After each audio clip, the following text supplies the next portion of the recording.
Hello दोस्तों, सबको नमस्कार और सब बढ़िया ज़बरदस्त। जब तक तोड़ेंगे नहीं, जब तक छोड़ेंगे नहीं। अगर प्रैक्टिस सेट अच्छी लगे तो लाइक ज़रूर करिए, अपने दोस्तों को शेयर करिए। और मेरा नाम है अरविंद, मैं जीके जीएस प्रैक्टिस सेट लेकर आया हूँ। इसमें क्वेश्चन बहुत अच्छे रखे गए हैं, जो पेपर में आए हुए होते हैं वही क्वेश्चन कराए जाते हैं। और ये सभी एग्ज़ाम के लिए होता है प्रैक्टिस सेट। हमारा पहला क्वेश्चन कह रहा है कि भारत के केंद्रीय मंत्री परिषद की बैठक की अध्यक्षता कौन करता है? तो भारत के केंद्रीय मंत्रिपरिषद की बैठक की अध्यक्षता कौन करता है? ए नंबर राष्ट्रपति करता है, कि बी नंबर उपराष्ट्रपति करता है, कि सी नंबर प्रधानमंत्री, कि डी नंबर मंत्रिपरिषद के सदस्य बारी बारी। तो डी नंबर मंत्रिपरिषद के सदस्य बारी बारी ये हो नहीं सकता है, लेकिन डी नंबर गलत हो जाएगा। लेकिन तीन जो ऑप्शन है इसमें देखना पड़ेगा कि कौन सही है। केंद्रीय मंत्रिपरिषद की बात करते हैं तो केंद्रीय मंत्रिपरिषद होता क्या है? ये जो संघीय परिषद जो होता है, संघीय परिषद को बोलते हैं केंद्रीय मंत्रिपरिषद। केंद्रीय मंत्रिपरिषद आर्टिकल 74 में दिया गया है कि राष्ट्रपति को सलाह और सहायता देने के लिए एक मंत्रिपरिषद होगी और उसके अध्यक्ष कौन होंगे? प्रधानमंत्री होंगे। ये किस में कहा गया है? आर्टिकल 74 में कहा गया है कि एक केंद्रीय मंत्रिपरिषद होगी। केंद्रीय मंत्रिपरिषद होगी, वो राष्ट्रपति को सलाह देगी और उसको सहयोग देगी और उसके प्रमुख प्रधानमंत्री हो जाएंगे। तो उसके प्रमुख कौन होंगे? प्रधानमंत्री होंगे। इसीलिए सी नंबर सही है। सी नंबर इस क्वेश्चन का सी नंबर सही है, प्रधानमंत्री। मंत्रिपरिषद बोलते हैं, मंत्रिपरिषद 3 प्रकार की होती है। कौन कौन सी? पहली हो जाती है कैबिनेट मंत्री होते हैं। जो मंत्रिमंडल होता है उसमें 3 मंत्रिपरिषद होते हैं। 3 जो मंत्रिपरिषद बटे होते हैं तो उसमें 3 प्रकार के मंत्री होते हैं। एक केंद्रीय कैबिनेट मंत्री होते हैं, एक बोलते हैं राज्य मंत्री होते हैं। जो राज्य मंत्री होते हैं वो स्वतंत्र प्रभार होते हैं, और एक उप मंत्री होते हैं। ये क्वेश्चन आ चुका है कि जो मंत्रिपरिषद होती है वो कितने प्रकार की होती है, पूछा जाए तो ये 3 प्रकार की मंत्रिपरिषद होती है। कौन कौन सी? ये कैबिनेट मंत्री होते हैं, और राज्य मंत्री जिसको बोलते हैं स्वतंत्र प्रभार, और एक होती है उप मंत्री। प्रधानमंत्री की बात की जाए, किस आर्टिकल में है प्रधानमंत्री? आर्टिकल 75 में। एक ये 75A में ये कहा गया 75A में कि जो राष्ट्रपति है वो राष्ट्रपति प्रधानमंत्री की जो नियुक्ति है वो राष्ट्रपति करेगा। प्रधानमंत्री की नियुक्ति ये 75A में बोला गया है। राष्ट्रपति नियुक्ति करता है प्रधानमंत्री की। तो ये क्वेश्चन बन जाता है कि अगर पूछ लिया जाए कि नियुक्ति होती है प्रधानमंत्री की, कि निर्वाचन होता है, कि चयन होता है, कि मनोनीत होती है, तो 4 अगर ऑप्शन दे दिया जाए, अगर 4 ऑप्शन दे दिया जाए तो आप कन्फ्यूजन में आ जाएंगे कि नियुक्ति होती है कि निर्वाचन होता है। तो इसमें कन्फ्यूजन नहीं होना है। इसमें जो राष्ट्रपति होता है वो प्रधानमंत्री की नियुक्ति ही करता है। ये आर्टिकल 75A में कहा गया है। 75A में कहा गया है। आते हैं ए नंबर राष्ट्रपति। राष्ट्रपति आर्टिकल 52 में ये कहा गया है कि भारत का राष्ट्रपति होगा। राष्ट्रपति आर्टिकल 58 में ये बोला गया है कि योग्यता क्या होनी चाहिए राष्ट्रपति को बनने के लिए। जो राष्ट्रपति बनते हैं उनकी योग्यता क्या होनी चाहिए? उनकी योग्यता होनी चाहिए वो भारत के नागरिक होना चाहिए। और राष्ट्रपति को बोला गया है कि जो भारत का सबसे पहला नागरिक होता है वो राष्ट्रपति ही होता है, सबसे पहला नागरिक। तो सब जो उसकी योग्यताएं हैं ये आर्टिकल 58 में दिया गया है। और आर्टिकल 58 में कि भारत का नागरिक होना चाहिए, पागल दिवालिया नहीं होना चाहिए, और ये 35 वर्ष का होना चाहिए। उसकी एज 35 वर्ष की होनी चाहिए, और ये किसी लाभ पद पर नहीं होना चाहिए, और ये लोकसभा के सदस्य निर्वाचित होने योग्य होने चाहिए। लोकसभा के सदस्य निर्वाचित होने योग्य होने चाहिए। क्या क्या? दोबारा रिपीट करता हूँ मैं कि जो राष्ट्रपति होता है आर्टिकल 58 में ये बोला गया है कि जो योग्यता होती है, अर्हता उसको बोलते हैं, वो क्या क्या होती है। तो भारत का नागरिक होना चाहिए, एक पॉइंट हो गया। और एज में 35 वर्ष पूरा होना चाहिए, पागल दिवालिया नहीं होना चाहिए, और किसी लाभ पर नहीं होना चाहिए। जो लाभप्रद होते हैं, सरकारी कर्मचारी होते हैं, उसको नहीं होना चाहिए। और ये लोकसभा के सदस्य निर्वाचित होने की योग्यता रखते हों, ये राष्ट्रपति। और राष्ट्रपति में आर्टिकल 54 में दिया गया है कि एक निर्वाचन होगा और उसका निर्वाचन मंडल होगा, ये आर्टिकल 54 में दिया गया है। उपराष्ट्रपति की बात करते हैं। उपराष्ट्रपति आर्टिकल 63 में उपराष्ट्रपति का पद दिया गया है। अगला क्वेश्चन है, सिकंदर के आक्रमण के समय उत्तर भारत पर निम्नलिखित राजवंशों में किसी एक का शासक था? तो ए नंबर मौर्य वंश सही हो जाएगा, कि बी नंबर नंद वंश सही हो जाएगा, कि सी नंबर शुंग वंश सही हो जाएगा, कि डी नंबर कण्व वंश सही हो जाएगा। तो इसमें कौन सही हो जाएंगे? तो इसमें ये मौर्य वंश कब आता है? ये नंद वंश के बाद ही आता है। अच्छा, नंद वंश की बात करते हैं। नंद वंश की स्थापना महापद्मानंद करते हैं, और महापद्मानंद के बाद जो घनानंद होता है, तो घनानंद जो सिकंदर आता है तो घनानंद के शासनकाल में आता है, ये नंद वंश हो जाएगा। सेकेंड नंबर सही है। और फिर घनानंद के बाद, ये नंद वंश के बाद मौर्य वंश आता है। मौर्य वंश के संस्थापक कौन होते हैं? चंद्रगुप्त मौर्य, ये मौर्य वंश का संस्थापक बोला गया है। ये मौर्य वंश का संस्थापक होते हैं। मौर्य वंश का संस्थापक चंद्रगुप्त होता है। ये नंद वंश जो घनानंद होता है उसको हरा करके ये मौर्य साम्राज्य की स्थापना करता है। शुंग वंश होता है, और ये मौर्य वंश के बाद शुंग वंश, कर्ण वंश और सातवाहन वंश होते हैं। ये तीन होते हैं। सातवाहन वंश जो ब्राह्मण होते हैं उनको भूमि दान सबसे ज़्यादा सातवाहन वंश में दिया गया है।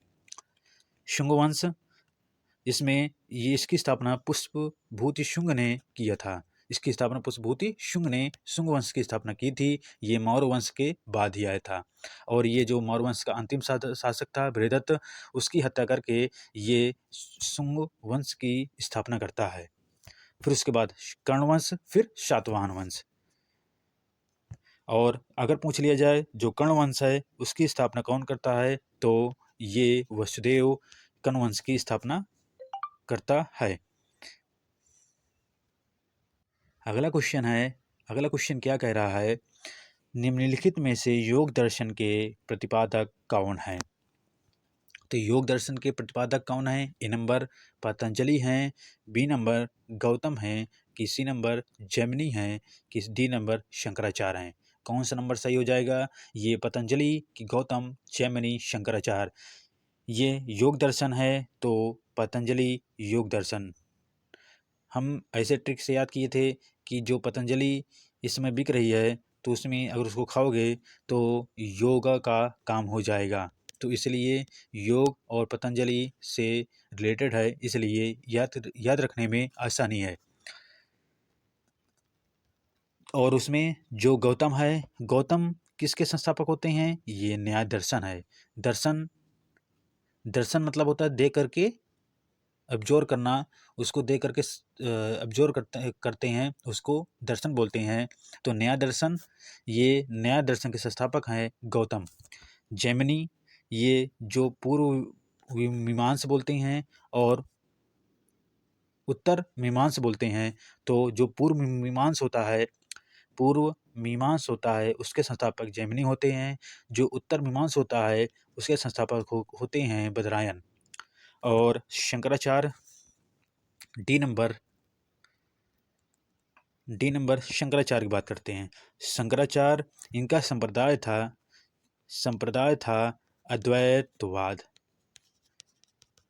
अद्वैतवाद के संस्थापक हैं। ये संप्रदाय, अगर संप्रदाय पूछता है तो अद्वैतवाद हो जाएगा। अगर ये अद्वैतवाद के संस्थापक पूछता है तो शंकराचार्य हो जाएंगे। तो जो ये प्रश्न है इसका आंसर क्या हो जाएगा? योग दर्शन के प्रतिपादक कौन है? तो इसके पतंजलि ए नंबर सही हो जाएगा। ए नंबर सही हो जाएगा। अगला क्वेश्चन, मानस राष्ट्रीय उद्यान किस राज्य में है? तो मानस ये असम में है। ये आपका भारत है। आप ये न सोचिए कि क्वेश्चन बार बार प्रैक्टिस करने से, बार बार रिवीजन करने से और चीज़ें क्लियर होती हैं और ज़्यादा समझ में आता है। आप यही तो आप सुने होंगे कि बार बार पढ़ना चाहिए, रिवीजन करना चाहिए, प्रैक्टिस करना चाहिए। इसलिए क्वेश्चन को बार बार प्रैक्टिस करना चाहिए। जो क्वेश्चन आ चुका है चलो ठीक है, उसको थोड़ा से कुछ दिन के लिए मतलब उसका रिवीजन नहीं करते हैं, लेकिन उसका प्रैक्टिस तो करना ही चाहिए, क्योंकि और क्वेश्चन उससे संबंधित होते हैं तो और क्वेश्चन क्लियर हो जाते हैं। जैसे हमने अगर ये क्वेश्चन किया मानस राष्ट्रीय उद्यान किस राज्य में है, हम टिक मार के निकल गए असम में है। लेकिन अब असम में तो है, लेकिन असम में कौन कौन से हैं, और जो ऑप्शन दिया गया है तो ऑप्शन में राजस्थान है। अब राजस्थान के पढ़ लेंगे राष्ट्रीय उद्यान, झारखंड के और छत्तीसगढ़ के 4 राज्यों और हो गए हमारे, तो 4 राज्य के और कंप्लीट हो गए। तो इसी तरह कंप्लीट धीरे धीरे करते हैं। तो हमारा क्वेश्चन क्या कह रहा है, मानस राष्ट्रीय उद्यान किस राज्य में है? ये तो मैं पहले बता दिया हूँ कि असम में स्थित है। यहाँ पर असम है, वहाँ पर स्थित है राष्ट्रीय उद्यान। अब यहाँ पर असम में और हैं, मानस हो गया है, नामेरी राष्ट्रीय उद्यान हो गया है, नामेरी, ओरलांग हो गया है, और काजीरंगा राष्ट्रीय उद्यान। काजीरंगा किस लिए प्रसिद्ध है? एक सींग वाला गैंडा जो काजीरंगा असम में स्थित है, वो काजीरंगा स्थित है। ये क्वेश्चन आ चुका है, आप देखे होंगे कि ये क्वेश्चन पेपर में आ चुका है। तो काजीरंगा राष्ट्रीय उद्यान कहाँ है? ये असम में है। राजस्थान की बात करते हैं। राजस्थान में मुकुंदरा हिल्स, केवलादेव और रावतभाटा राष्ट्रीय उद्यान है, केवलादेव और मुकुंदरा हिल्स। झारखंड है, उसमें बेतला है, बेतला राष्ट्रीय उद्यान है झारखंड में। छत्तीसगढ़ में इंद्रावती और गुरु घासीदास, ये छत्तीसगढ़ में राष्ट्रीय उद्यान है। मैं लिख नहीं रहा हूँ, लेकिन मेरी भाषा तो और मेरी आवाज़ तो जा ही रही है आपके कानों तक, तो लिखना उतना इम्पॉर्टेंट नहीं है, लेकिन सुनना बहुत ज़रूरी होता है। तो दोबारा मैं रिपीट कर रहा हूँ कि छत्तीसगढ़ में कौन से हैं? ये गुरु घासीदास और इंद्रावती राष्ट्रीय उद्यान हैं। कर्नाटक में है बन्नेर घट्टा है, ये कर्नाटक में स्थित है। केंद्रमुख कर्नाटक में स्थित है। अगर कर्नाटक की बात की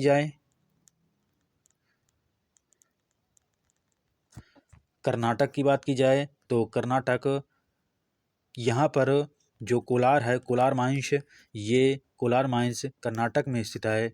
और पन्ना मध्य प्रदेश में हीरा के लिए जाना जाता है। यहाँ पर हीरा बहुत ज़्यादा मिलते हैं, पन्ना माइंस।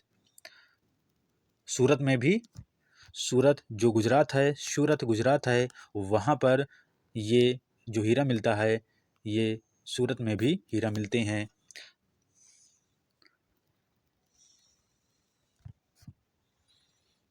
हमारा अगला क्वेश्चन है, निम्नलिखित में से किसकी स्थापना ज्योतिबा फुले ने की थी? ए नंबर बहुजन समाज की स्थापना, बी नंबर सत्यशोधक समाज की स्थापना, सी नंबर दलित वर्ग मिशन समाज, और डी नंबर इनमें से कोई नहीं। इनमें से आप क्वेश्चन बना लीजिएगा, इनमें से कोई नहीं, डी नंबर हो जाएगा। तो सत्यशोधक समाज की स्थापना ये ज्योतिबा फुले ने किया था। और ये किस लिए किया गया था? सत्यशोधक समाज है, सत्यशोधक समाज है, शोधित करना सत्यता की। अगर इसको तोड़ें तो ये ज्योतिबा फुले, इनकी किताब आती है गुलामगिरी। ये महाराष्ट्र के रहने वाले ज्योतिबा फुले, और ये इनकी पुस्तक का नाम है गुलामगिरी पुस्तक का नाम है। ये बहुत इंपॉर्टेंट है, पुस्तक का नाम गुलामगिरी है। ये पेपर में बहुत इंपॉर्टेंट है, बार बार पूछा जाने वाला ये जो किताब है, ये किसकी किताब है? गुलामगिरी लिखे दे रहा हूँ मैं, गुलामगिरी, ये ज्योतिबा फुले की किताब है। और ये सत्यशोधक समाज की स्थापना ज्योतिबा फुले ने किया था। बी नंबर सही हो जाएगा। अगला क्वेश्चन है, निम्नलिखित में से कौन उत्तर प्रदेश राज्य में सर्वोच्च रैंकिंग वाले पुलिस अधिकारी हैं? तो ए नंबर डीजीपी हो जाएगा, बी नंबर ये पुलिस उप निरीक्षक की एससीपी, सहायक पुलिस आयुक्त, सी नंबर सही है कि डी डीसीपी पुलिस उपायुक्त हो जाएंगे। तो उत्तर प्रदेश राज्य में सर्वोच्च रैंक वाले पुलिस अधिकारी होते हैं ये हैं डीजीपी। डीजीपी ए नंबर सही है, डीजीपी पुलिस महानिर्देशक बोलते हैं इसको। ये उत्तर प्रदेश के सर्वोच्च रैंक वाले अधिकारी हैं। उत्तर प्रदेश की बात करते हैं। उत्तर प्रदेश में करंट में जो जीआई टैग है, जीआई टैग सबसे ज़्यादा उत्तर प्रदेश में है। पहला स्थान जीआई टैग में उत्तर प्रदेश का पहला स्थान है। अगर पूछा जाए दूसरा स्थान, ये है तमिलनाडु। तमिलनाडु अभी उत्तर प्रदेश में जीआई टैग मिला है। तिरंगा बर्फी है, तिरंगा तिरंगा बर्फी है, उत्तर प्रदेश में जीआई टैग मिला है। और तिरंगा बर्फी कहाँ की है? ये है तिरंगा बर्फी है बनारस, बनारस की तिरंगा बर्फी है वो जो फेमस है, इसको अभी जीआई टैग मिला है। और उत्तर प्रदेश जनसंख्या की दृष्टि से उत्तर प्रदेश पहले स्थान पर है। अगर क्षेत्रफल की दृष्टि से पूछा जाए तो राजस्थान है क्षेत्रफल की दृष्टि से।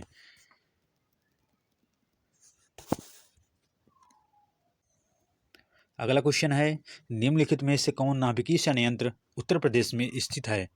ए नंबर सही है कैगा की, बी नंबर सही है नरोरा की, सी नंबर सही है कलपक्कम की, डी नंबर सही है काकरापार। तो नाभिकीय संयंत्र की बात करते हैं। नाभिकीय संयंत्र 8 हैं। उनमें से जो नरोरा है वो उत्तर प्रदेश का है। उत्तर प्रदेश का नरोरा उत्तर प्रदेश का है।